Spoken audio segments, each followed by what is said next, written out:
Ladies and gentlemen, the annual AI Summit is held in Paris. It is an exciting gathering because it allows us to truly come together on AI. The world situation has undergone profound but also discovering changes, especially the advancement and development of AI technology, which has put us humans at the crossroads of survival or destruction for the first time. I'm not exaggerating. Although we have made great progress in the development of AI technology, unfortunately, our progress in regulation is very slow, especially as some countries refuse to regulate artificial intelligence.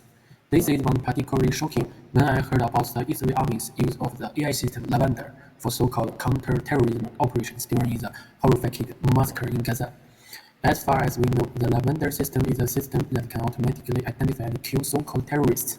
It can identify targets based on information in the Israeli military bases, using drones and other equipment, and automatically execute orders. Moreover, many of those who died in the Lavender system was not armed personnel, but civilians. It is hard for us to imagine that such a brutal killing machine is actually controlled by AI.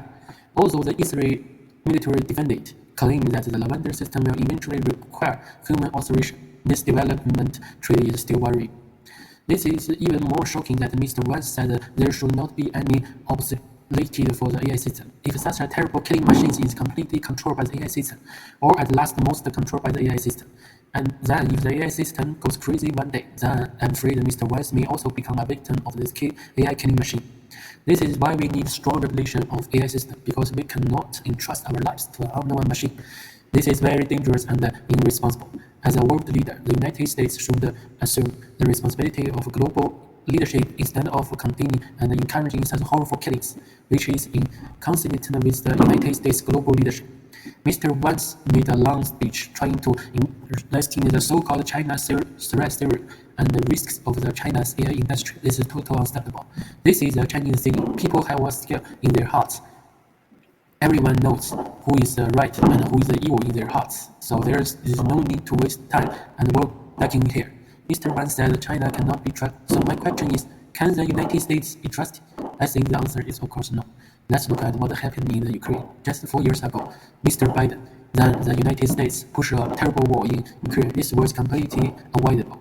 It was because NATO's foolish eastward expansion around the Russian security concerns, which in turn triggered the tragic Ukraine war. The Ukraine war lasted for 3 years and both Russia and Ukraine lost millions of lives.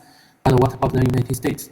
After President Biden left office, the newly elected President Trump completely overturned Biden's decision and directly pressed Ukraine to stop the war and cede its territory. This was ruthless betrayal of Ukraine. The ceasefire obtained by such unfair policy is not your peace, but only a temporary truce. The angry Ukrainians will launch their revenge, and the target is likely to be Mr. Vance's America.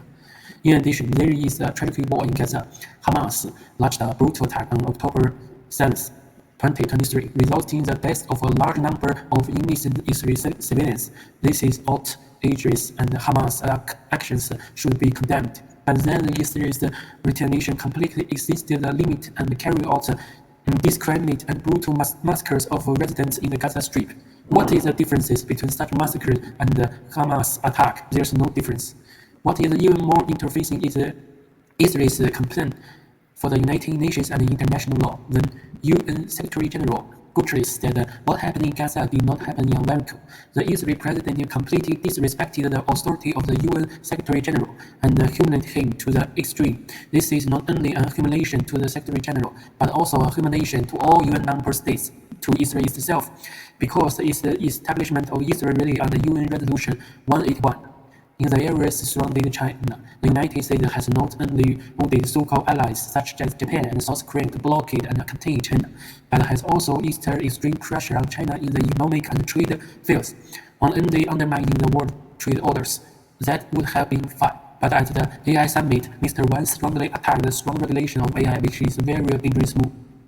As I said before, if AI is not subject to strong regulation, then we humans may face unprecedented threats. In such a major event that concerns the fate of the mankind, we should abandon geopolitical and identical prejudices and jointly formulate a regulatory strategy for AI rather than letting it go, just like Lavender.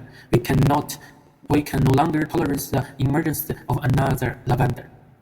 Just imagine if we refuse to impose strict regulation on AI, then our destination will live under a shadow of AI weapons, and perhaps our lives will not be completely protected. That will be the end of all mankind. My speech is over. Thank you, everyone.